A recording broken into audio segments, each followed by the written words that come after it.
tadi sudah ya? Sudah.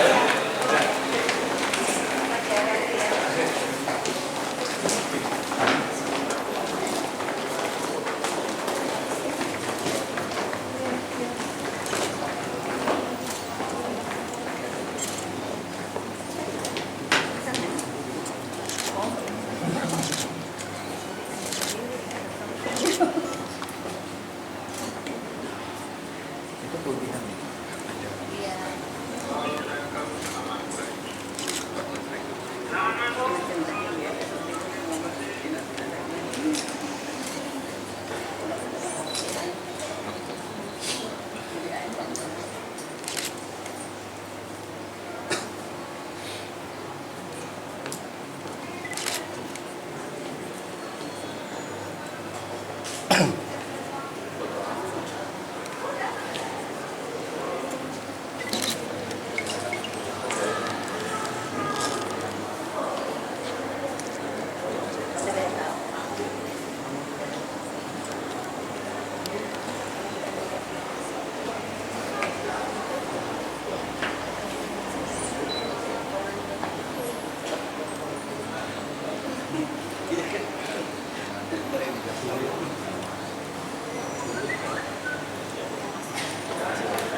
Iya. Mau tanya soal moratorium PNS Belum ditentukan sampai kapan. Tapi moratorium itu sebagai sesuatu yang tidak bisa kita hindari, mengingat saat ini pemerintah harus berhemat di dalam menggunakan anggarannya, dan konsekuensinya anggaran belanja pegawai juga harus dihemat, tidak boleh boros karena pemerintah tidak memiliki uang yang cukup untuk terus-menerus menambah pegawai-pegawai pemerintahnya. Nah, salah satu upaya yang dilakukan dalam rangka melakukan efisiensi belanja pegawai adalah dengan moratorium, sehingga di era pemerintahan Pak Jokowi ini negatif growth ya untuk pengadaan pegawai. Negatif growth itu pegawai kita kan sekarang 4.517.000 ya, yang akan pensiun sampai dengan 2019 kira-kira 520.000. Nah, yang menggantikannya tidak akan melampaui daripada yang pensiunnya. Jadi sudah pasti pertumbuhannya itu dengan tingkat pertumbuhan negatif. Kita hanya mengisi kebutuhan pegawai untuk sektor pendidikan, sektor kesehatan, penegak hukum, sekolah kedinasan, dan instansi-instansi yang relevan dengan fokus pembangunan nawacita. Nawacita itu pembangunan sektor pendidikan, sektor kesehatan, pekerjaan umum, infrastruktur, lalu kemudian pangan, lalu yang terakhir sektor pendukungnya itu adalah reformasi birokrasi. Jadi ya begitulah moratorium. Kalau daerah memerlukan untuk pendidikan tetap kita penuhi, untuk kesehatan kita penuhi, untuk penegak hukum kita penuhi. Kalau daerah perlu jabatan fungsional khusus, jabatan fungsional khusus itu apa? Penyuluh pertanian, dia perlu ahli tata kota, yang ahli-ahli, tentu kita penuhi untuk kepentingan pembangunan kesejahteraan daerah. Tetapi kalau tenaga administratif, ya tentu tidak, sangat selektif ya dilakukan. Misalnya perlu penjaga kantor, ya tidak perlu, itu cukup dengan katakanlah apalah outsourcing atau hanya. belanja pegawai berapa sih? Secara nasional 33,8% itu belanja pegawai tok loh ya. Yang namanya pengadaan pegawai itu biasanya diikuti oleh belanja barang dan belanja modal yang terkait dengan pegawai. Misalnya saya merekrut satu orang sekretaris, belanja pegawainya itu apa? Belanja pegawainya itu gajinya dia, tunjangannya dia, ya. Lalu kemudian apa tunjangan kinerjanya dia, itu belanja pegawainya 33,8%. Tetapi setiap belanja pegawai akan diikuti oleh apa? Belanja barang yang terkait pegawai. Sekretaris kan perlu disediakan kertas, bolpen, ya kan, dan perlengkapan lain, itu belanja barang. Pasti belanja modalnya juga naik. Sekretaris mesti disediakan apa? Mesin tik, atau zaman sekarang sudah komputer. Jangan-jangan di Pemda sudah laptop, Pak. Jadi belanjanya pasti naik. Nah kalau belanja barang, belanja modal plus belanja yang terkait pegawai digabungkan, anggaran pembangunan kan akan semakin kecil kalau kita menambah terus pegawai. Apalagi di daerah, lebih dari 215 daerah yang anggaran belanja pegawainya di atas 50%. Artinya apa? Hampir separuh dari kabupaten dan kota ini belanja pegawainya sudah sangat tinggi atau sudah lampu kuning. Di Jawa Tengah hanya 4 daerah ya, yang belanja pegawainya di bawah 50%. Yang lainnya di atas. Siapa? Waduh, saya lupa ya. Ada datanya. Lupa. Puru apa Purworejo? Terus mana lagi? Kemudian ke Semarang enggak? Semarang enggak. Ini kepala BKD kepala BKD Jawa Tengah Pak Arif.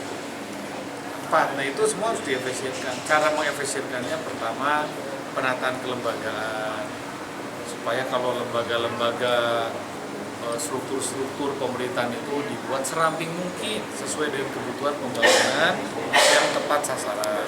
Yang kedua, lakukan audit dan evaluasi kinerja pegawai secara menyeluruh sehingga diketahui itu pegawai-pegawai yang ada dengan nggak ada itu mesti jelas.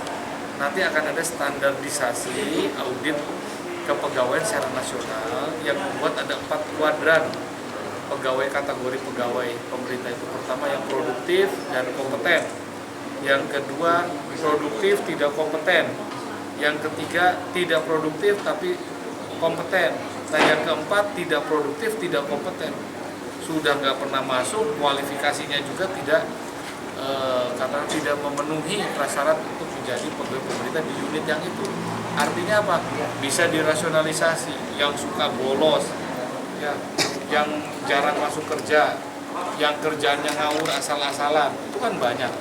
Karena itu kami Kementerian PAN sudah menginstruksikan kepada seluruh pejabat pembina kepegawaian di pusat dan daerah untuk melakukan inventarisasi dan audit kepegawaian di dalam melakukan pemetaan mana yang melanggar aturan-aturan kepegawaian selama ini. Jangan ragu-ragu untuk diusulkan, diberhentikan. Mulai kapan Pak akan harus dilakukan? Sudah kita sebarluaskan pemberitahuannya sebulan yang lalu, dan sepanjang tahun 2016 ini kajian-kajian kebijakan untuk melakukan rasionalisasi kepegawaian ini sedang dimatangkan, yang insya Allah 2017 dimulai, sehingga dalam kurun waktu 3 tahun ke depan 17, 18, 19 mudah-mudahan kita bisa menyusutkan jumlah pegawai kita sesuai dengan kebutuhannya untuk menghasilkan SDM yang berkualitas, yang kompeten, yang profesional dan berwawasan visioner. Jadi saya ambil contoh, misalnya ya, kalau sekarang ini datang ke kantor wali kota, masuk ke ruangannya itu ada 5 orang.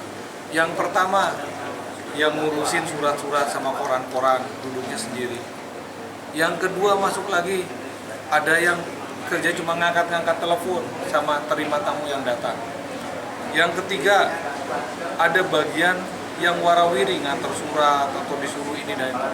Yang keempat, ada yang ngetik-ngetik, mungkin bikin-bikin surat segala macam. Yang kelima, ada bagian keuangannya. Nah, ke depan itu kita harus cari seorang pegawai yang multifungsi dan talenta. Multifungsi talenta. Yang seperti apa? Ya cari aja seorang sekretaris yang bisa komputer, yang bisa nerima telepon karena sudah ada teknologi, yang ngerti internet, yang ngerti juga akuntansi. Sehingga dari 5 orang itu bisa dipangkas, cukup tinggal 2. 1 orang yang secara statis mendampingi katakanlah pimpinannya, 1 orang lagi yang memang tugasnya untuk menghubungkan kegiatan-kegiatan dari kantor keluar. Jadi tinggal 2. Anda bayangkan kalau ini dilakukan, berarti kan efisiensinya besar-besaran. Ya. Di Cina saja dalam 10 tahun terakhir di Cina, mengurangi pegawainya 48%.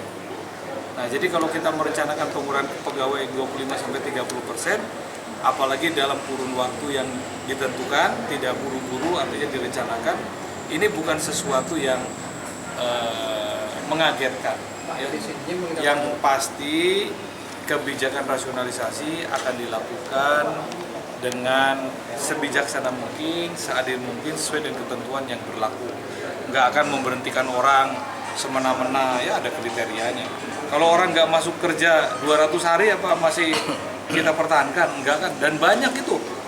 Banyak. Setiap bulan saya mensidangkan di badan pertimbangan kepegawaian itu ada yang bolosnya 200 hari, 100 hari, 50 hari. Kita kan belum mendata semua. Termasuk dengan jabatan-jabatan PLT seperti itu, Pak, apakah akan diisi? Kalau jabatan PLT itu dilihat dulu, mungkin saja pejabat yang bersangkutannya pensiun ya, atau mutasi sehingga kosong, jadi mesti ada PLT-nya. Kalau enggak kan nggak ada yang bertanggung jawab melaksanakan tugasnya. Tapi harus segera diisi, nggak boleh lama-lama. Lebih 2 tahun Pak? Hah? Lebih 2 tahun Pak? Ya itu kalau kata Roma Irama terlalu. Pak, jadi targetnya Masa 2019. PLT lebih dari 2 tahun? Badan aturan ada, Pak. Ya nggak boleh, ya itu tidak lazim. Ya PLT itu hitungannya mestinya bulan ya. PLT itu siogianya tidak lebih dari 6 bulan. Karena dalam PLT itu orang di PLT kan karena jabatan itu kosong memerlukan pejabat yang bertanggung jawab atas bidangnya. Nah, sambil menunggu proses pejabat yang definitif, kan sekarang ada proses pansel. Mungkin pengumuman panselnya dulu 2 minggu, pembentukan panitia panselnya 2 minggu sudah 1 bulan. Proses pendaftarannya mungkin supaya luas 1 bulan jadi 2 bulan. Nah, baru kemudian proses seleksinya wawancara dan sebagainya 3 bulan. Bulan keempat kan mestinya sudah ada.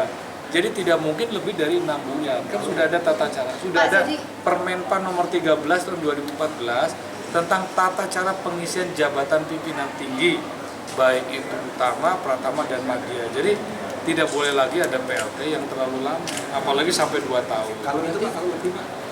Kalau lebih 2 tahun Pak? Ya saya baru dengar, tentu akan kita ingatkan kepada pejabat pembinaan kepegawaian agar segera diisi oleh pejabat yang definitif dengan cara melakukan open recruitment eselon 2 ya. Iya. Ya eselon 2 open recruitment mesti terbuka. Yang bersangkutan yang PLT-nya bisa ikut seleksi, boleh. Nanti itu mungkin akan disampaikan ke Bupati Magelang. Nanti Ya mestinya kamu nyampein. kita beberapa kali. Sudah beberapa kali. Nah, nanti tak bantu nyampein lagi. Pak, jadi laporan Kenapa? Ada saudaramu yang mau jadi pengisi itu? Saya Pak yang daftar, Pak.